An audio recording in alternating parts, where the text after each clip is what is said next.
Good morning, students. Today our new topic is rolling of a spherical body on a smooth inclined plane. यानी कि अभी तक जो last topic में हमने डिस्कस किया था कि आपके पास में इंक्लाइंड प्लेन के ऊपर जब भी कोई बॉडी क्या कर रही है, रोल कर रही है, तो वहाँ अपोजिट डायरेक्शन यानी जिस डायरेक्शन में बॉडी मूव कर रही है उससे जस्ट अपोजिट क्या लग रहा था, एक force of friction. Force of friction कैसा लगता है, क्यों लगता है? क्योंकि सरफेस जब कैसा होगा, इंक्लाइंड प्लेन का थोड़ा सा रफ होगा। अभी हम बात करेंगे इस लेक्चर के अंदर कि आपके पास में एक इंक्लाइंड प्लेन है और इस इंक्लाइंड प्लेन के अंदर कोई भी बॉडी क्या कर रही है, रोल कर रही है ओवर ए रफ यानी स्मूथ इंक्लाइंड प्लेन। ठीक है, यानी न्यू क्या है यहाँ पे, zero. Coefficient of friction zero है इस केस में, कोई फ्रिक्शनल फोर्स एग्जर्ट नहीं हो रहा। तो हमें क्या निकालना है कि जब ये बॉडी स्मूथ इंक्लाइंड प्लेन के ऊपर मूव कर रही है तो बेटा हमें क्या निकालना है, यहाँ से वेलोसिटी निकालनी है इस पार्टिकल की और साथ में एक्सेलरेशन निकालना है। तो इसको निकालने के लिए मैंने क्या किया, एक सॉलिड सिलेंडर कंसीडर किया जिसका मास हमने क्या माना है, m माना है। और ये सॉलिड सिलेंडर क्या कर रहा है, इस इंक्लाइंड प्लेन से मूव कर रहा है। जहाँ पे हम क्या बताएंगे, ये इंक्लाइंड प्लेन में हॉरिजॉन्टल सरफेस के साथ में एंगल कितना बना रखा है बेटा, थीटा बना रखा है। और जब भी कोई बॉडी क्या कर रही है, रोल कर रही है, तो बेटा एक कांस्टेंट एंगुलर स्पीड से एंड लीनियर मोशन में भी हमेशा क्या रहती है, कांस्टेंट। ठीक है, अब देखो बॉडी क्या कर रही है, रोल करती हुई आ रही है इंक्लाइंड प्लेन से। ठीक है, स्मूथ इंक्लाइंड प्लेन है, तो यहाँ पे हम क्या बताएंगे कि टोटल काइनेटिक एनर्जी जो आएगी इस केस के अंदर कि जब ये body at the highest point से नीचे की तरफ आ रही है, तो देखो जब ऑब्जेक्ट ऊपर से नीचे की तरफ आ रही है तो मान लो इसने एक डिस्टेंस ट्रेवल की है इसे इंक्लाइंड प्लेन के अंदर, और वो डिस्टेंस हम किसके इक्वल ले रहे हैं बेटा, एस के इक्वल ले रहे हैं। ठीक है, जब भी ये बॉडी क्या कर रही है, इंक्लाइंड प्लेन से नीचे की तरफ रोल कर रही है, जहाँ पे इंक्लाइंड प्लेन ने हॉरिजॉन्टल के साथ में क्या किया है बेटा, थीटा एंगल बना रखा है। तो हम ये बता रहे हैं सरफेस कैसा है यहाँ पे कि जब आपके पास प्लेन जब रफ सरफेस था तो वहाँ पे कोई बर्डन नहीं हो रहा था। ठीक है, अब हम क्या मान रहे हैं कि ऑब्जेक्ट जो है एट ए हाइट से लीनियर स्पीड v है, जिसकी एंगुलर स्पीड क्या है, ओमेगा, इस पॉइंट से a से b की तरफ क्या कर रही है, मूव कर रही है, जहाँ पे इसकी हाइट हम क्या बताएंगे, h हाइट है। ठीक है, तो इसको निकालने के लिए हम क्या करेंगे, इसके लिए फर्स्ट ऑफ ऑल बॉडी क्या कर रही है, मूव कर रही है एट द हाइट, यहाँ से टॉप पॉइंट के ऊपर है बेटा। तो जब भी कोई body at the highest point के ऊपर होता है तो उसके पास में एनर्जी किस टाइप की होती है, आप क्या बताएंगे, पोटेंशियल एनर्जी। तो हम क्या बताएंगे कि energy, total energy at the top, total energy at top, inclined plane के टॉप पे थी तो काइनेटिक एनर्जी प्लस में पोटेंशियल एनर्जी। अब हाईएस्ट पॉइंट पे काइनेटिक एनर्जी हमेशा क्या होती है, जीरो होती है, यानी क्या मिलती है हमें, पोटेंशियल एनर्जी। और पोटेंशियल एनर्जी क्या है, mgh। जब इस बॉडी का मास मैंने क्या ले रखा है, m ले रखा है, हाइट कितनी ले रखी है, h, तो यहाँ पे आपके पास में क्या आ जाएगा, काइनेटिक एनर्जी प्लस पोटेंशियल यानी जीरो प्लस mgh। तो इसको हम क्या बताएंगे, mgh आएगी। ये कहाँ पे आ रही है आपके पास, टोटल एनर्जी आ रही है एट द पॉइंट टॉप। ठीक है, अब ये बॉडी ऊपर से टॉप से बी की तरफ यानी इस इंक्लाइन प्लेन की तरफ क्या कर रही है बेटा, मूव कर रही है।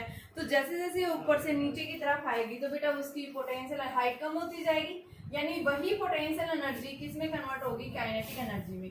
तो हम क्या बताएंगे कि bye using the conservation of energy, जितनी एनर्जी ए पे उतनी बी के ऊपर होगी। ये जब ए पे था तो पोटेंशियल एनर्जी थी, जब ये ऊपर से नीचे की तरफ आ रहा है तो ये अपनी क्या करेगी बेटा, स्पीड गेन करेगी, स्पीड बढ़ती जाएगी एंड साथ में हाइट कम हो रही है यानी पोटेंशियल एनर्जी डिक्रीज। यानी आइंस्टाइन की थ्योरी के अकॉर्डिंग एनर्जी की जो है वो क्या हो रही है, one form to another form में कन्वर्ट हो रही है। It can neither be created nor destroy. तो यहाँ से जब ए से बी की तरफ जा रही है तो हम क्या बताएंगे, जैसे ये बी के ऊपर पहुंची है तो उसके पास में टोटल काइनेटिक एनर्जी जो आ रही है यानी टोटल एनर्जी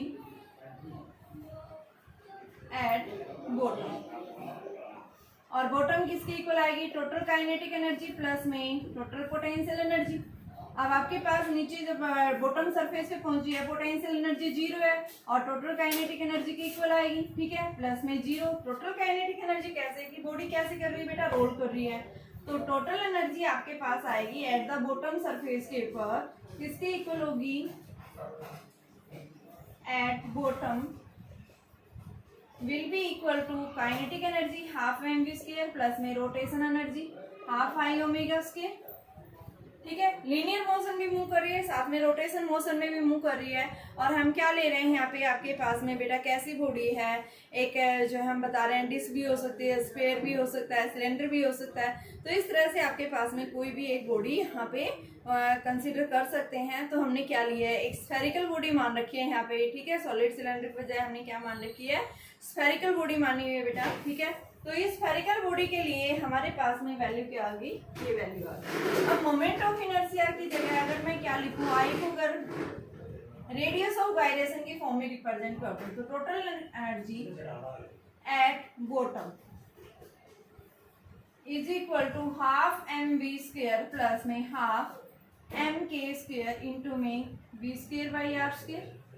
भाई ओमेगा क्या है, तो v बराबर आर ओमेगा होता है। हमने क्या कर दिया, उसकी जगह वैल्यू पुट कर दी है। तो हमारे पास में क्या आ जाएगा, half M we square common आ गया। तो यहाँ से हम क्या लिखेंगे, half M we square into 1 plus के स्क्वायर बाई आर स्क्वायर। ये क्या आ रही है आपके पास में, बॉटम सरफेस पे total energy by using the conservation of energy apply कीजिए कि एट द टॉप पे जितनी एनर्जी है वही एनर्जी कहाँ पे है, बॉटम पे है। तो आप क्या करेंगे, by using the conservation of energy, conservation of energy, total energy at the top will be equal to total energy at the bottom. Top पे एनर्जी क्या है, mgh, बॉटम पे क्या है, half M we square into 1 plus के square by are square की equal है। m से m कैंसिल हो गया, तो यहाँ से v स्क्वायर क्या आ गया बेटा आपके पास, 2gh अपॉन 1 प्लस के स्क्वायर बाई आर स्क्वायर।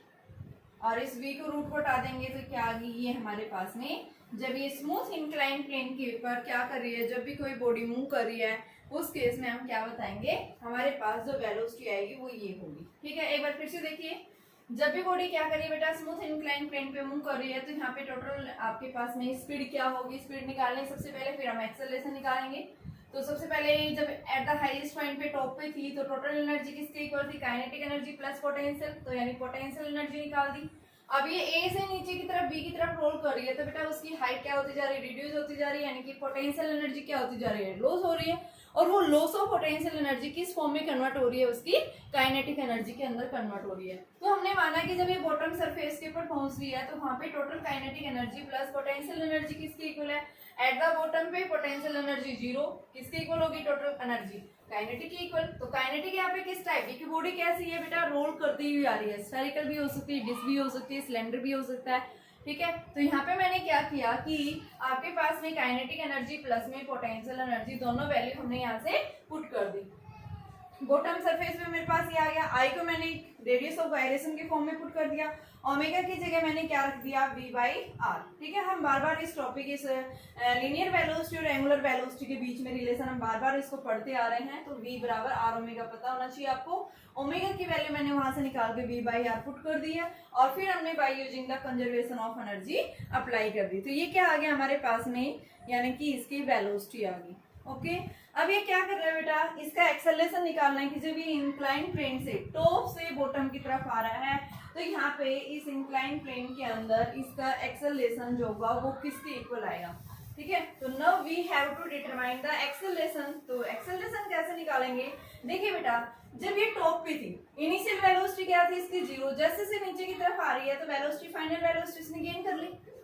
तो हम क्या करेंगे, इक्वेशन पढ़िए, जब भी कोई बॉडी एक्सेलरेट कर रही है तो v square minus u square बराबर 2s, u क्या है यहाँ 0, ठीक है। s किसके इक्वल है, h के इक्वल है, हाइट h है यहाँ पे, तो v स्क्वायर माइनस 0 बराबर 2ah।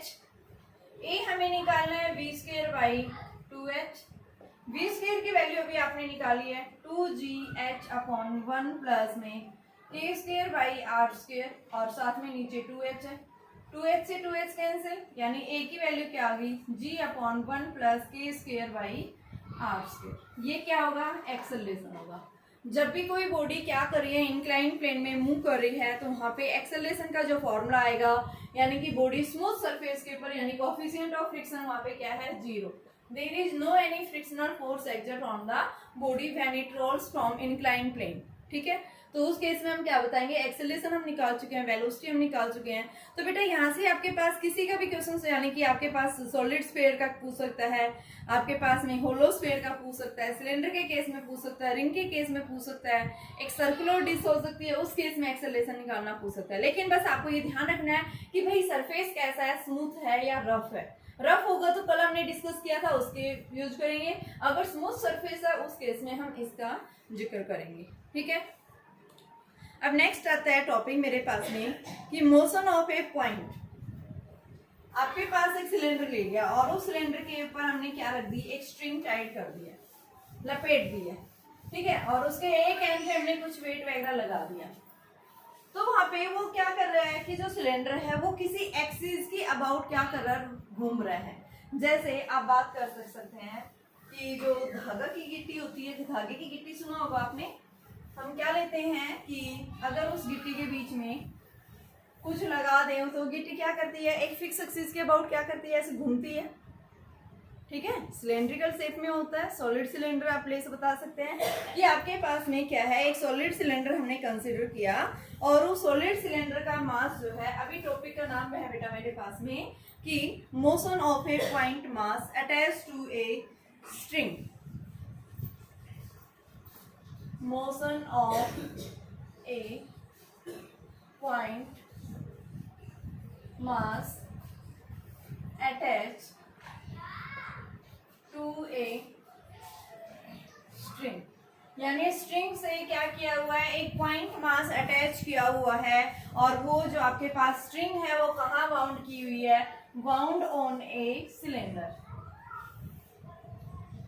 एक सिलेंडर के ऊपर ये बाउंड की हुई है, तो वहां पे आपको क्या निकालना है, उसका मोशन देखना है। जैसे मैंने मान लिया ये मेरे पास एक सिलेंडर है, ये सिलेंडर क्या कर रहा है, किसी फिक्स एक्सिस के अबाउट ऐसे घूम रहा है, रोटेट कर रहा है। इसकी रेडियस हमने क्या मान ली, आर मान ली। और इसके ऊपर बेटा क्या किया हुआ है, इसके एक एंड से ये इस तरह से एक स्ट्रिंग को रैप कर दिया है, इसके ऊपर बाउंड कर दिया है। ठीक है, तो हमने इसके ऊपर क्या लगा दी, ये एक रस्सी है, इस रस्सी के नीचे हमने क्या लगा दिया, एक मास लगा दिया, पॉइंट मास, जिसका साइज क्या है, स्मॉल है। ठीक है, तो यहाँ पे इसका पॉइंट मास है, ये रस्सी जो है उसका मास कैसा है, नेग्लिजिबल है। ठीक है, तो हम क्या बता रहे हैं कि आपके पास में जो ये क्या कर रही है, सिलेंडर जो है किसी फिक्स एक्सिस के अबाउट रोटेट कर रही है। और स्ट्रिंग जो है ये इसका मास कैसा है, वेरी लाइट है। ठीक है, हमने इसके ऊपर क्या लग दिया, एक मास एम अटैच कर दिया। ठीक है, अब जैसे ही यहाँ से मास हम इसको छोड़ देते हैं तो मास जो है पीछे की तरफ, रस्सी नीचे की तरफ झुकेगी, तो यहाँ पे क्या आ जाता है, एक टेंशन एक्सर्ट हो जाता है। क्या करेगी, रस्सी नीचे की तरफ एक्सेलरेट करेगी, टोटल फोर्स एक्सर्ट होगा इसके ऊपर। ठीक है, तो यहाँ पे हमें क्या निकालना है, सबसे पहले कि इसका एक्सेलरेशन क्या होगा। जैसे ही आपने कोई भी ऑब्जेक्ट जब इसके साथ में अटैच किया है, then what will be the acceleration exerts. तो एक्सेलरेशन निकालने के लिए सबसे पहले हम इसका क्या बता रहे हैं, यहाँ पे वेरियस फोर्स लग रहे हैं। सबसे पहले क्या लग रहा है, वेट लग रहा है बॉडी का, वेट ऑफ बॉडी किसके इक्वल है, mg। दूसरा हमारे पास इक्वेशन है यहाँ पे, भाई mg वेट नीचे की तरफ लग रहा है, ये पॉइंट मास बॉडी है, इसका mg, तो नीचे की तरफ एक्सेलरेट कर रही है, तो हम क्या लिखेंगे, mg माइनस टी बराबर m into A. Now we have to determine the acceleration of the body. जब ये बॉडी क्या कर रही है, यानी कि एक्सेलरेट कर रही है, नीचे की तरफ मूव कर रही है, तो उस केस में यहाँ पे एक्सेलरेशन क्या होगा। ठीक है, तो इस एक्सेलरेशन को निकालने के लिए बेटा यहाँ पे वेरियस फोर्सेस काम कर रहे हैं। सबसे पहले आपने देखा इस टेंशन के ऊपर, देखो ये आपके पास में क्या है, टेंशन लग रहा है। ये टेंशन जो एक्सर्ट हो रहा है आपके पास में, किस तरह से एक्सर्ट हो रहा है, यहाँ पे हम क्या बताएंगे कि आप जो बताएंगे कि एक टेंशन जो है क्या हो रहा है, टॉर्क प्रोड्यूस हो रहा है। और वो टॉर्क किस वजह से प्रोड्यूस हो रहा है बेटा, ड्यू टू द टॉर्क के कारण। ठीक है, टेंशन यानी कि ये क्या है, फोर्स हो गया। और यहाँ पे इसकी जो रेडियस है वो क्या है, आर है। तो यहाँ पे हम क्या बताएंगे, उसके कारण, टॉर्क के कारण क्या करेगी, रस्सी मूव करेगी। ठीक है, तो टेंशन जो एक्सर्ट हो रहा है, यानी कि एक तरह से आप ऐसे दिखा सकते हैं, टेंजेंशियल डायरेक्शन टेंशन है ये, और ये क्या है, आर। तो यहाँ पे क्या हो गया, एक एक्सेलरेशन प्रोड्यूस हो गया, जिसकी वजह से क्या करेगी, रोटेट करेगी। ठीक है, तो हमें टॉर्क निकालना है। सबसे पहले टॉर्क के कारण ये क्या कर रही है, सिलेंडर जो है आपके पास में, सॉलिड सिलेंडर, ये क्या कर रहा है बेटा, मूव कर रहा है। ठीक है, और वो मूव कौन करा रहा है, क्योंकि टेंशन लग रहा है सिलेंडर की रस्सी के ऊपर जो लगी हुई है। ठीक है, और टेंशन जो आएगा वो किसके इक्वल आएगा, आर क्रॉस टी, इसको हम टी आर भी बोल सकते हैं। आर रेडियस ये ले लो, टी आर। और बेटा ये साथ में क्या कर रहा है, रोल कर रहा है, एक तरह से ऐसे घूम रहा है, इसमें लीनियर मोशन भी है, साथ में रोटेशनल मोशन भी है। तो टॉर्क इज इक्वल टू हमने क्या पढ़ा है, आई अल्फा। दोनों इक्वेशंस को मैंने इक्वेट कर लिया, फर्स्ट एंड सेकंड। तो क्या आया, T R is equal to I alpha. आपके पास में अल्फा की वैल्यू क्या होती है, A is equal to R alpha. तो अल्फा क्या आ जाएगा, ए बाई आर। तो यहां से मैं इसकी जगह पुट कर दूं आई इंटू में ए बाई आर, ये कैपिटल आर ले रखा हमने, तो ये क्या आ गया are.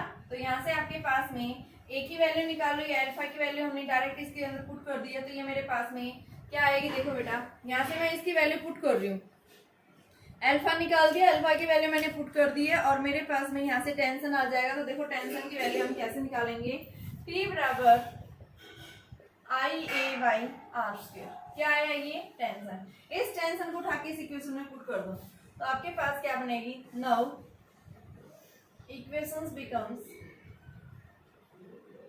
mg minus I A by are square is equal to M A.